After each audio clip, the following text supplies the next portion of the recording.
आगे सारे, शाबाश, यही फुर्ती चाहिए मुझे बस। तो देखो अब शुरू करते हैं properties of equipotential surfaces. First क्या कहता है, change in potential is zero, क्योंकि that is dv is equal to zero होता है। Change in potential, change in potential क्या होगा, va माइनस vb। ठीक है, अगर मैं इक्विपोटेंशियल सरफेस की बात कर रहा हूं तो इक्विपोटेंशियल सरफेस पर ये va है, ये vb है। ठीक है, दोनों जगह पर vb और va क्या है, इक्वल ही तो है, क्योंकि हमने यही तो पढ़ा था भी कि इक्विपोटेंशियल सरफेसेस पर जो पोटेंशियल होगा वो हर पॉइंट पर सेम होगा। तो यहां पे क्या हो, कह सकता हूं मैं कि dv इज इक्वल टू है va is equal to vb, sorry va minus va लिख दूं, क्योंकि va किसके बराबर है, vb के है, और vb किसके बराबर है, va के है। तो अगर मैं इसको देखूंगा तो मेरे पास dv is equal to zero नहीं आ जाएगा। तो जो फर्स्ट जो पॉइंट हमारा जो कह रहा है कि change in potential is zero, potential में जो चेंज होगा वो हमेशा क्या होगा, जीरो होगा। और dv को हम चेंज ऑफ समथिंग भी तो मानते हैं ना। ठीक है, dv है तो चेंज ऑफ पोटेंशियल, dx है तो चेंज इन डिस्टेंस है, डिस्प्लेसमेंट है। ठीक है, तो ये होगा फर्स्ट पॉइंट। सेकंड है sorry, work done on equipotential surfaces is always zero. किस पर वर्क डन कह रहा है, इन इक्विपोटेंशियल सरफेसेस पर जो वर्क डन की बात करी गई है वो जीरो है। वर्क डन क्या होता है,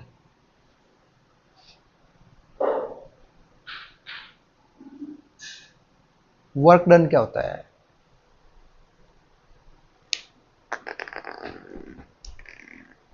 अरे फोर्स इंटू डिस्प्लेसमेंट।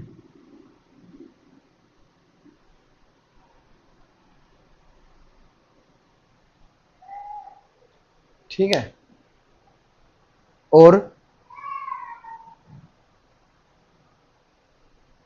पोटेंशियल क्या होता है, work done per unit charge, है ना। अगर यहां पर हम देखें जो वर्क डन हो जाएगा वो क्यू नोट वी हो गया। ठीक है, small of amount of work done की बात करूं तो मैं D Q naught D V हो गया। ठीक है, और डी वी हमने अभी देखा क्या होता है, जीरो, तो डी डब्ल्यू भी क्या हो गया, जीरो। बात समझ में आ गई, दोनों वर्क डन भी क्या होगा इक्विपोटेंशियल सरफेसेस पर, जीरो होगा।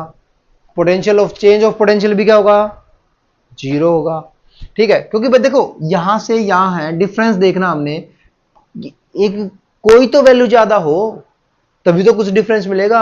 100 में से 100 घटा दो कितने मिल गए, बात खत्म।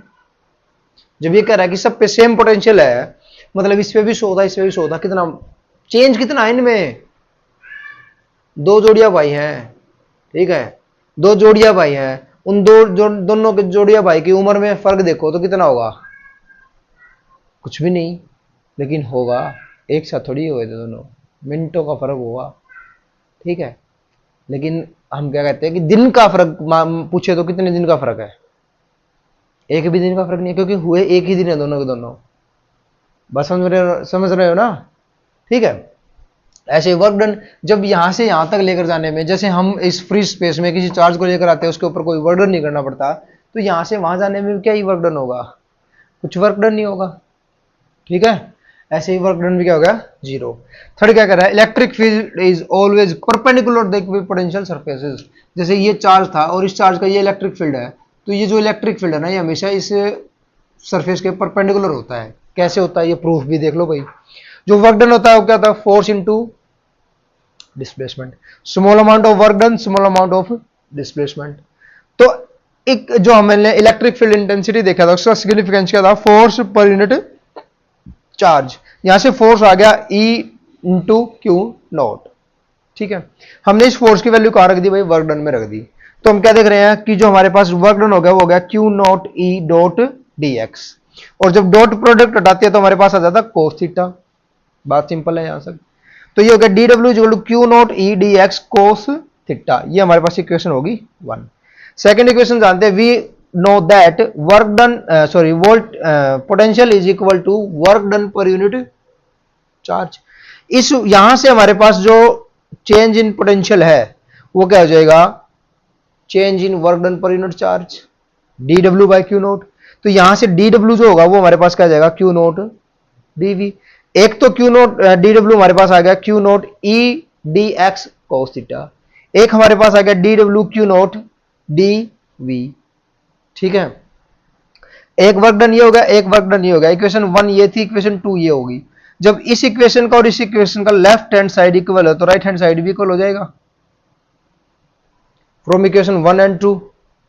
जब लेफ्ट हैंड साइड इक्वल है तो राइट हैंड साइड भी इक्वल हो जाएंगे। जब ये कहूं मैं कि a is equal to b and a is equal to c, तो मैं ये नहीं कह सकता क्या b is equal to c, कह सकते हैं ना, बस यही बात है यहां पे भी। जब ये क्यू dw इसके बराबर है और ये dw इसके बराबर है तो ये भी तो आपस में बराबर हो गए।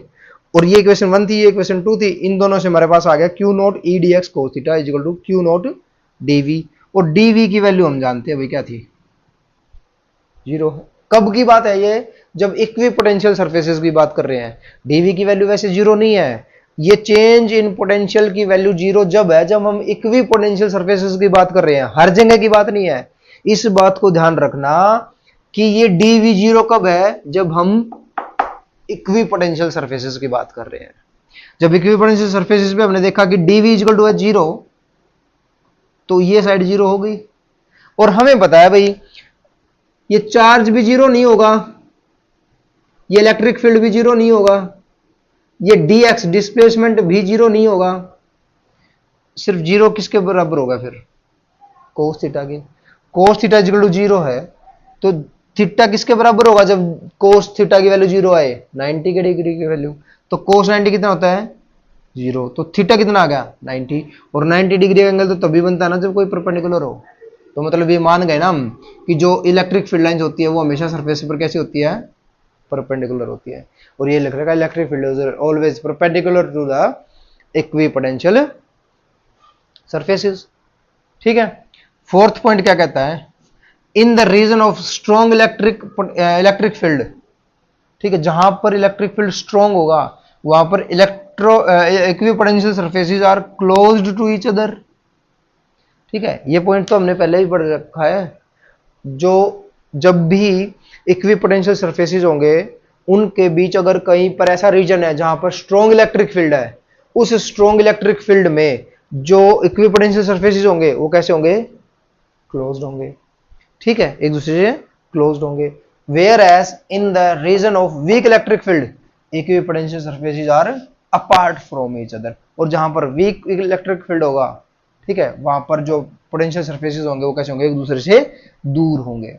जैसे अभी हमने ऊपर बनाया था ना पॉजिटिव नेगेटिव वाले और पॉजिटिव पॉजिटिव वाले, जो जहां पर स्ट्रॉन्ग था वहां पर पास पास थे और जहां पर वीक था वहां पर चौड़े चौड़े होते जा रहे थे, बढ़ते जा रहे थे। ठीक है, तो ये भाई प्रॉपर्टीज ऑफ इक्विपोटेंशियल सरफेसेस। ठीक है, ये हमारा जो इलेक्ट्रोस्टैटिक पोटेंशियल का जो टॉपिक था इस चैप्टर का वो खत्म हो गया है। अगली वीडियो से हम शुरू करेंगे कैपेसिटर्स। ठीक है, तो ये उतार लो।